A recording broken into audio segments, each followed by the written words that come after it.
ಮೈಸೂರು ಪಾಕ್ ಅಂದರೆ ತುಂಬ ತುಪ್ಪ ಬೇಕು, ಪಾಕದ ಹದ ತಪ್ಪಿದರೆ ಗಟ್ಟಿಯಾಗುತ್ತೆ ಅಂತ ಕೆಲವರು ಮಾಡೋದಕ್ಕೆ ಹೆದರ್ತಾರೆ. ಆದರೆ ನಾನು ಈ ವಿಡಿಯೋದಲ್ಲಿ ಒಂದು ಹನಿ ತುಪ್ಪ ಬಳಸದೆ, ಪಾಕ ಕೂಡ ಮಾಡ್ಕೊಳ್ಳದೆ ಕೇವಲ 10 ನಿಮಿಷದಲ್ಲಿ ಬಾಯಲ್ಲಿಟ್ಟರೆ ಕರಗೋಷ್ಟು ಸಾಫ್ಟ್ ಆಗಿರುವಂಥ ಒಂದು ಮೈಸೂರು ಪಾಕನ್ನು ಮಾಡಿ ತೋರಿಸ್ತಾ ಇದ್ದೀನಿ. ಮಾಡೋದು ಕೂಡ ತುಂಬ ಸುಲಭ, ಕಡಿಮೆ ಸಾಮಗ್ರಿ ಇದ್ದರೆ ಸಾಕು. ಈ ವಿಡಿಯೋವನ್ನು ನೀವು ಕೊನೆ ತನಕ ನೋಡಿದ್ರೆ ಫಸ್ಟ್ ಟೈಮ್ ಮಾಡಿದರೂ ಕೂಡ ಪರ್ಫೆಕ್ಟಾಗಿಯೇ ಮಾಡ್ಕೊಳ್ಬೋದು. ಹಾಗಾದರೆ ಬನ್ನಿ, ಎಲ್ರಿಗೂ ಇಷ್ಟ ಆಗುವಂಥ ಈ ಸಾಫ್ಟ್ ಆಗಿರುವಂಥ ಮೈಸೂರು ಪಾಕನ್ನು ಹೇಗೆ ಮಾಡ್ಕೊಳ್ಳೋದು ಅಂತ ನೋಡೋಣ. ಹಲೋ ಫ್ರೆಂಡ್ಸ್, ನಮಸ್ತೆ. ಶ್ರೀ ಮ್ಯಾಜಿಕ್ ಕಿಚನ್ಗೆ ಸುಸ್ವಾಗತ. ಈ ಮೈಸೂರು ಪಾಕನ್ನು ಮಾಡ್ಕೊಳ್ಳೋದಕ್ಕೆ ನಾನು 1 ಕಪ್ ಆಗೋಷ್ಟು ಸಕ್ಕರೆಯನ್ನು ಉಪಯೋಗಿಸ್ಕೊಳ್ತಾ ಇದ್ದೀನಿ. ಇದನ್ನು ಮಿಕ್ಸಿ ಜಾರ್ಗೆ ಹಾಕಿಬಿಟ್ಟು ಚೆನ್ನಾಗಿ ಪೌಡ್ರ್ ಮಾಡ್ಕೊಳ್ಬೇಕಾಗತ್ತೆ. ಆದಷ್ಟು ನಯವಾಗಿ ಪೌಡ್ರ್ ಮಾಡ್ಕೊಳ್ಳಿ. ಎಲ್ಲ ಮೆಷರ್ಮೆಂಟನ್ನು ಈ ಒಂದೇ ಒಂದು ಕಪ್ಪಲ್ಲಿ ಮಾಡ್ಕೊಳ್ತಾ ಇದ್ದೀನಿ. ಬೇರೆ ಬೇರೆ ಕಪ್ಪಲ್ಲೆಲ್ಲ ಮಾಡ್ಕೊಳ್ಳೋದಕ್ಕೆ ಹೋಗಬೇಡಿ. ಈ ರೀತಿ ಮಾಡಿಕೊಂಡ್ರೆ ಪರ್ಫೆಕ್ಟಾಗಿ ಮಾಡ್ಕೊಳ್ಬೋದು. ನಯವಾಗಿರುವಂಥ ಒಂದು ಪೌಡ್ರನ್ನ ರೆಡಿ ಮಾಡಿಕೊಂಡು ಈ ಪೌಡ್ರನ್ನ ಸೈಡಲ್ಲಿ ಇಟ್ಟಿರ್ತೀನಿ. ಹಾಗೆ 1 ಕಪ್ ಆಗೋಷ್ಟು ಕಡಲೆ ಹಿಟ್ಟನ್ನು ಜರಡಿ ಇಟ್ಕೊಳ್ತಾ ಇದ್ದೀನಿ. ಯಾವ ಕಪ್ಪಲ್ಲಿ ನಾನು ಸಕ್ಕರೆಯನ್ನು ತೊಗೊಂಡಿದ್ದೇನೋ ಅದೇ ಕಪ್ಪಲ್ಲಿ 1 ಕಪ್ ಆಗೋಷ್ಟು ಕಡಲೆ ಹಿಟ್ಟನ್ನು ನೋಡಿ ಈ ರೀತಿ ಚೆನ್ನಾಗಿ ಜರಡಿ ಇಟ್ಕೊಳ್ಬೇಕಾಗತ್ತೆ. ಈ ರೀತಿ ಜರಡಿ ಇಟ್ಕೊಂಡೇ ಉಪಯೋಗಿಸ್ಕೊಳ್ಳಿ. ನಾನು ಯಾವ ಪಾತ್ರೆಯಲ್ಲಿ ಈ ಮೈಸೂರು ಪಾಕನ ಮಾಡ್ಕೊಳ್ತಾ ಇದ್ದಾನೋ ಅದೇ ಪಾತ್ರೆಗೆ ಡೈರೆಕ್ಟಾಗಿ ಈ ರೀತಿ ಕಡಲೆ ಹಿಟ್ಟನ್ನು ಜರಡಿ ಇಟ್ಕೊಂಡು ಹಾಕ್ಕೊಂಡೆ. ಹಾಗೆ ಸುಮಾರು 3/4 ಕಪ್ ಆಗೋಷ್ಟು ಎಣ್ಣೆಯನ್ನು ಹಾಕ್ಕೊಳ್ತಾ ಇದ್ದೀನಿ. ನಾನು ತುಪ್ಪವನ್ನು ಬಳಸ್ತಾ ಇಲ್ಲ, ಎಣ್ಣೆಯನ್ನು ಬಳಸಿ ಮಾಡ್ತಾ ಇದ್ದೀನಿ. ಕೆಲವ್ರಿಗೆ ಇಷ್ಟ ಆಗಲ್ಲ ತುಪ್ಪವನ್ನು ಬಳಸಿ ಮಾಡೋದು. ಹಾಗೆ ತುಪ್ಪ ಕಾಸ್ಟ್ಲಿ ಅಂತ ಮೈಸೂರು ಪಾಕನ ಮಾಡೋದಕ್ಕೆ ಹೋಗಲ್ಲ. ಈ ರೀತಿ ಮಾಡ್ಕೊಂಡು ನೋಡಿ, ತುಂಬ ಚೆನ್ನಾಗಿ ಬರುತ್ತೆ. ಎಣ್ಣೆ ಇಷ್ಟಪಡದೇ ಇದ್ದವರು ಎಣ್ಣೆ ಸ್ಕಿಪ್ ಮಾಡ್ಕೊಳ್ಬೋದು. ಅದರ ಬದಲಿಗೆ ಕಂಪ್ಲೀಟಾಗಿ ತುಪ್ಪವನ್ನು ಬಳಸ್ಕೊಂಡು ಕೂಡ ಮಾಡ್ಕೊಳ್ಬೋದು. ಅಥವಾ ಎಣ್ಣೆ ಅರ್ಧ ಹಾಗೆ ತುಪ್ಪ ಅರ್ಧ ಈ ರೀತಿ 2 ಮಿಕ್ಸ್ ಮಾಡ್ಕೊಂಡು ಕೂಡ ಮಾಡ್ಕೊಳ್ಬೋದು. ಅದು ಕೂಡ ತುಂಬ ಚೆನ್ನಾಗಿ ಬರುತ್ತೆ. ಈ ರೀತಿ ಎಣ್ಣೆ ಹಾಕಿಬಿಟ್ಟು ಮಿಕ್ಸ್ ಮಾಡ್ಕೊಂಡು ಇಟ್ಕೊಂಡಿದ್ದೀನಿ. ಇದನ್ನು ಕೂಡ ಸೈಡಲ್ಲಿ ಇಟ್ಟಿರ್ತೀನಿ. ಈಗ ಒಂದು ಪಾತ್ರೆನ ತೊಗೊಂಡಿದ್ದೀನಿ. ಈ ರೀತಿ ಒಂದು ಪಾತ್ರೆ ತೊಗೊಳ್ಬೋದು. ಕೇಕ್ ಟಿನ್ ಇದ್ದರೆ ಅದನ್ನು ಉಪಯೋಗಿಸ್ಕೊಳ್ಬೋದು, ಅಥವಾ ನಾರ್ಮಲ್ ಬಟ್ಲನ್ನು ಉಪಯೋಗಿಸ್ಕೊಂಡು ಕೂಡ ಮಾಡ್ಕೊಳ್ಬೋದು. ಅದಕ್ಕೆ ಸ್ವಲ್ಪ ಎಣ್ಣೆಯನ್ನು ಸವರಿಟ್ಕೊಳ್ತಾ ಇದ್ದೀನಿ. ಲೈಟಾಗಿ ಎಣ್ಣೆನ ಸವರಿಟ್ಕೊಳ್ಳಿ, ಆಮೇಲೆ ಅದನ್ನು ಉಪಯೋಗಿಸ್ಕೊಳ್ಳೋಣ. ಈಗ ರೆಡಿ ಮಾಡ್ಕೊಂಡಿದ್ದೀನಲ್ಲ, ಈ ಮಿಶ್ರಣವನ್ನು ಬಿಸಿ ಮಾಡ್ಕೊಳ್ಬೇಕಾಗತ್ತೆ. ನೋಡಿ ಈ ರೀತಿ ಗ್ಯಾಸ್ ಫ್ಲೇಮನ್ನು ಮೀಡಿಯಮ್ ಫ್ಲೇಮಲ್ಲಿ ಇಟ್ಕೊಂಡು ಸ್ವಲ್ಪ ಬಿಸಿ ಮಾಡ್ಕೊಳ್ಳಿ. ಈ ರೀತಿ ಚೆನ್ನಾಗಿ ಮಿಕ್ಸ್ ಮಾಡ್ಕೊಳ್ತಾ ಇರಿ. ಹಾಗೆ ನೀವು ಈ ರೀತಿ ಒಂದು ವಿಸ್ಕರ್ ಇದ್ದರೆ ಅದನ್ನು ಉಪಯೋಗಿಸ್ಕೊಂಡು ಮಿಕ್ಸ್ ಮಾಡ್ಕೊಳ್ಳಿ. ಆವಾಗ ಗಂಟುಗಳೇನೂ ಆಗಲ್ಲ, ತುಂಬ ಈಸಿ ಆಗುತ್ತೆ ನಿಮಗೆ ಮಿಕ್ಸ್ ಮಾಡ್ಕೊಳ್ಳೋದಕ್ಕೂ. ಈಗ ಮೊದಲಿಗೆ ರೆಡಿ ಮಾಡ್ಕೊಂಡಂತಹ ಸಕ್ಕರೆ ಪೌಡ್ರನ್ನು ಸೇರಿಸ್ಕೊಳ್ತಾ ಇದ್ದೀನಿ. ನೋಡಿ, ಈಗ ಪಾಕ ಮಾಡ್ಕೊಳ್ತಾ ಇಲ್ಲ, ಡೈರೆಕ್ಟಾಗಿ ಸಕ್ಕರೆ ಪೌಡ್ರನ್ನೇ ಇದಕ್ಕೆ ಹಾಕ್ಕೊಂಡು ಮಿಕ್ಸ್ ಮಾಡ್ಕೊಳ್ತಾ ಇದ್ದೀನಿ. ಕೆಲವ್ರಿಗೆ ಪಾಕ ಕರೆಕ್ಟಾಗಿ ಬರಲ್ಲ, ಆವಾಗ ಪರ್ಫೆಕ್ಟಾಗಿ ಮೈಸೂರು ಪಾಕ್ ಮಾಡ್ಕೊಳ್ಳೋದಕ್ಕೂ ಆಗಲ್ಲ. ಅಂಥವ್ರಿಗೋಸ್ಕರ ಈ ರೀತಿ ಒಂದು ರೆಸಿಪಿ ಮಾಡಿ ನೋಡಿ, ತುಂಬ ಈಸಿಯಾಗುತ್ತೆ. ನಿಮಗೆ ಮೈಸೂರು ಪಾಕು ತಿನ್ನಬೇಕು, ಮನೆಯಲ್ಲೇ ಮಾಡ್ಕೊಂಡು ತಿನ್ಬೇಕು ಅನಿಸಿದ್ರೆ ಈ ರೀತಿ ಮಾಡ್ಕೊಂಡು ನೋಡಿ, ತುಂಬ ಚೆನ್ನಾಗಿ ಬರುತ್ತೆ ಇದು.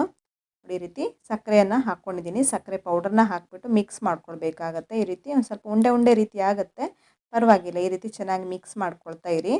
ನೋಡಿ, ಈ ರೀತಿ ನೀಟಾಗಿ ಮಿಕ್ಸ್ ಮಾಡ್ಕೊಳ್ಳಿ. ಸಕ್ಕರೆ ಎಲ್ಲ ಚೆನ್ನಾಗಿ ಮಿಕ್ಸ್ ಆಗಬೇಕು ಕಡಲೆ ಹಿಟ್ಟಿನ ಜೊತೆಗೆ. ನಂತರ ಇದಕ್ಕೆ ಸುಮಾರು ಅರ್ಧ ಕಪ್ ಆಗೋಷ್ಟು ಹಾಲನ್ನು ಸೇರಿಸ್ಕೊಳ್ತಾ ಇದ್ದೀನಿ.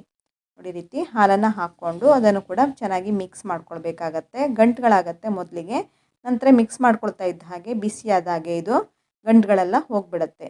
ಬಿಸ್ಕರ್ ಇದ್ದರೆ ಬೇಗನೆ ಇದನ್ನೆಲ್ಲ ಚೆನ್ನಾಗಿ ಮಿಕ್ಸ್ ಮಾಡ್ಕೊಳ್ಬೋದು. ಸ್ವಲ್ಪ ಹೊತ್ತಿನೆಲ್ಲ ಈ ರೀತಿ ಮಿಕ್ಸ್ ಮಾಡ್ಕೊಳ್ತಾ ಇದ್ದ ಹಾಗೆ ಕ್ರೀಮಿ ರೀತಿ ಒಂದು ಟೆಕ್ಸ್ಚರ್ ಕೂಡ ರೆಡಿ ಆಗುತ್ತೆ. ನೋಡಿ, ಈ ರೀತಿ ಬಿಸಿಯಾದ ಆಗಿದೆ ಇದು ಕಂಪ್ಲೀಟಾಗಿ. ಈ ರೀತಿ ಒಂದು ಕ್ರೀಮಿ ರೀತಿ ಟೆಕ್ಸ್ಚರ್ ರೆಡಿಯಾಗಿದೆ. ಹಾಗೆ ಇದು ಗಟ್ಟಿಯಾಗೋದಕ್ಕೆ ಸ್ಟಾರ್ಟ್ ಆಗಿದೆ. ನೀವು ಗ್ಯಾಸ್ ಫ್ಲೇಮನ್ನು ಮೀಡಿಯಮ್ ಫ್ಲೇಮಲ್ಲೇ ಇಟ್ಕೊಳ್ಳಿ, ಹೈ ಫ್ಲೇಮಲ್ಲೆಲ್ಲ ಇಟ್ಕೊಂಡು ಮಾಡ್ಕೊಳ್ಳೋದಕ್ಕೆ ಹೋಗಬೇಡಿ. ಕೇವಲ 10 ನಿಮಿಷದಲ್ಲಿ ಈ ರೆಸಿಪಿಯನ್ನು ಮಾಡ್ಕೊಳ್ಬೋದು.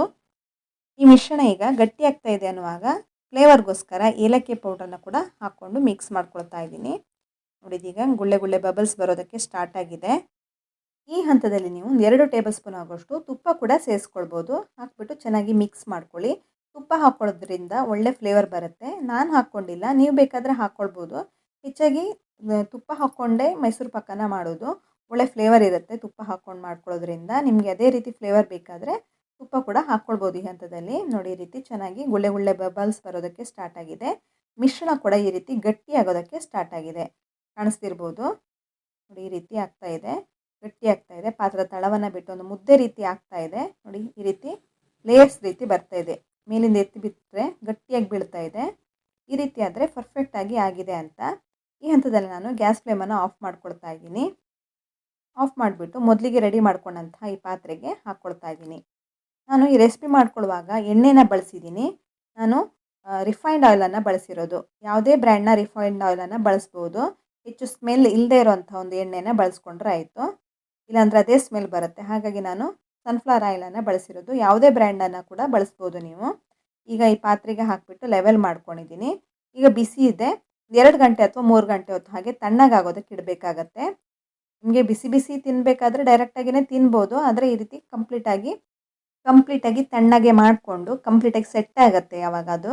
ನಂತರ ಇದನ್ನು ಡಿಮೋಲ್ಡ್ ಮಾಡ್ಕೊಳ್ಬೋದು. ನೋಡಿ, ಈ ರೀತಿ ಕಂಪ್ಲೀಟಾಗಿ ತಣ್ಣಗಾಗಿದೆ. ಒಂದು 2 ಗಂಟೆ ಹೊತ್ತು ನಂತರ ಇದನ್ನು ಓಪನ್ ಮಾಡಿ ತೋರಿಸ್ತಾ ಇದ್ದೀನಿ. ಒಂದು ಚೂರು ಬಿಸಿ ಇಲ್ಲ, ಕಂಪ್ಲೀಟಾಗಿ ತಣ್ಣಗಾಗಿದೆ. ಪಾತ್ರೆಯಿಂದ ತೆಗೆದು ಈ ರೀತಿ ಇದನ್ನು ಕಟ್ ಮಾಡ್ಕೊಳ್ತಾ ಇದ್ದೀನಿ. ತುಂಬ ಸಾಫ್ಟಾಗಿರೋದ್ರಿಂದ ಚಾಕುವಿನ ಸಹಾಯದಿಂದ ನಾನು ಕಟ್ ಮಾಡ್ಕೊಂಡಿಲ್ಲ. ಈ ರೀತಿ ಒಂದು ಥ್ರೆಡ್ ತಗೊಂಡು ಈ ರೀತಿ ನೋಡಿ, ಈ ರೀತಿ ಕಟ್ ಮಾಡ್ಕೊಳ್ತಾ ಇದ್ದೀನಿ. ಒಂದು ಚೂರು ಒಡಿಯಲ್ಲ, ನೀಟಾಗಿ ಕಟ್ ಮಾಡ್ಕೊಳ್ಬೋದು. ಈ ರೀತಿ ಮಾಡ್ಕೊಳ್ಳೋದ್ರಿಂದ ಯಾವುದಾದ್ರೂ ನೂನಿನ ಸಹಾಯದಿಂದ ಈ ರೀತಿ ಕಟ್ ಮಾಡ್ಕೊಳ್ಳಿ. ಯಾವ ಶೇಪಲ್ಲಿ ಬೇಕಾದರೂ ಇದನ್ನು ನೀವು ಕಟ್ ಮಾಡ್ಕೊಳ್ಬೋದು. ನಾನು ಸ್ಕ್ವೇರ್ ಶೇಪಲ್ಲಿ ಇದನ್ನು ಕಟ್ ಮಾಡಿ ತೋರಿಸ್ತಾ ಇದ್ದೀನಿ ನೋಡಿ. ತುಂಬಾ ಚೆನ್ನಾಗಿರುತ್ತೆ. ಬಾಯಲ್ಲಿ ಇಡ್ತಾ ಇದ್ದ ಹಾಗೆ ಕರಗಿಬಿಡುತ್ತೆ ನೋಡಿ. ಇದೀಗ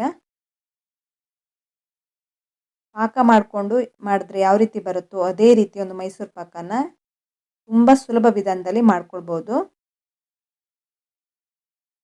ಒಂದು ಹನಿ ತುಪ್ಪ ಬಳಸದೆ ಮಾಡಿ ತೋರಿಸಿದ್ದೀನಿ.